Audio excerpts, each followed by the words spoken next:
I was coming back home from the office. I boarded the bus and there was a woman sitting just next to the door. She started like screaming and shouting. She was telling that, hey, why don't you go back to your home country? And I never had this kind of experience in my life before, and it completely shook me.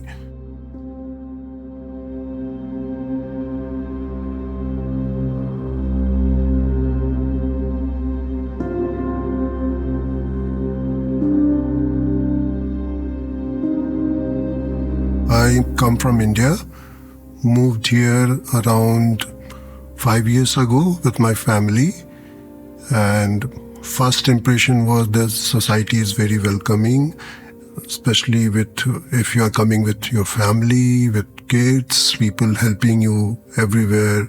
Even if you don't speak the local language, you get assisted everywhere. So it was a very nice feeling and welcoming. The first 3-4 years, I didn't have any bad experiences until last year.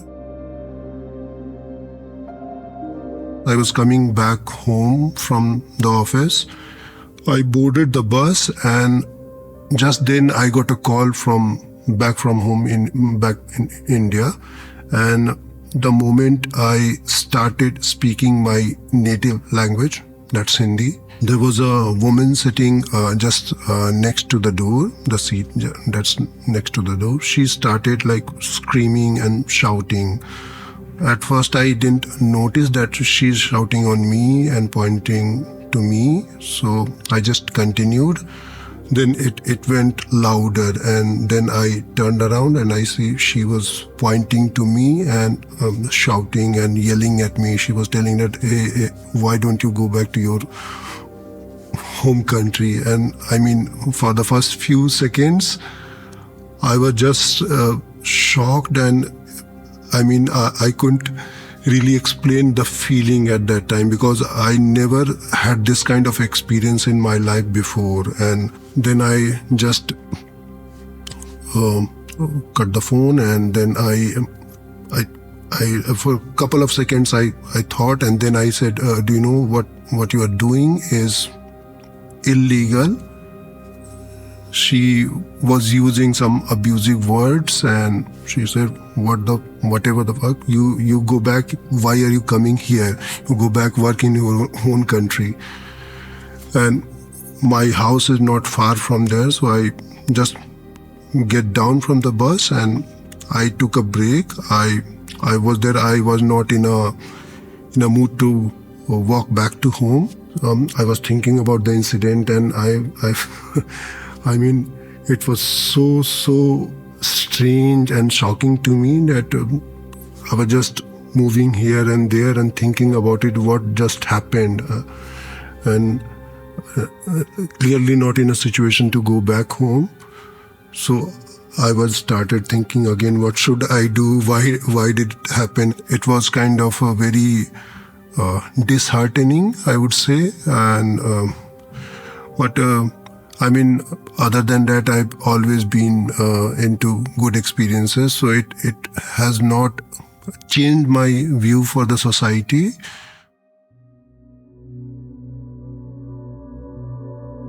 After that incident, when I went home, I was not normal at all. Like normally when I go back, I kind of play with my daughter, I engage with her, I do other things, but that day I was only sitting and like reading articles and looking over internet, and late night I was not able to sleep properly. Back in the college days, I was reading about Mahatma Gandhi and his experiences in South Africa. It's quite funny as well sometimes.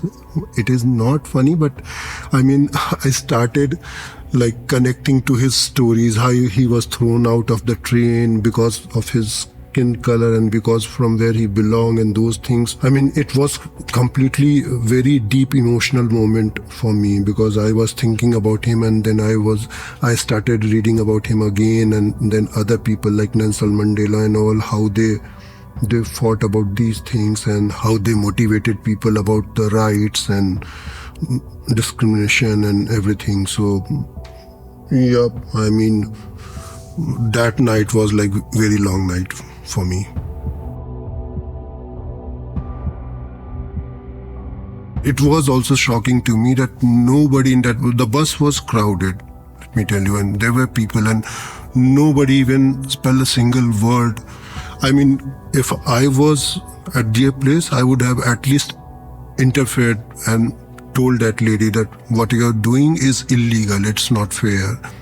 Nobody did anything. So that was also shocking to me. I mean, in a positive way, I was thinking that if this happens ever again in front of me, I'm going to protest strongly. I'm going to help the person who is in my place.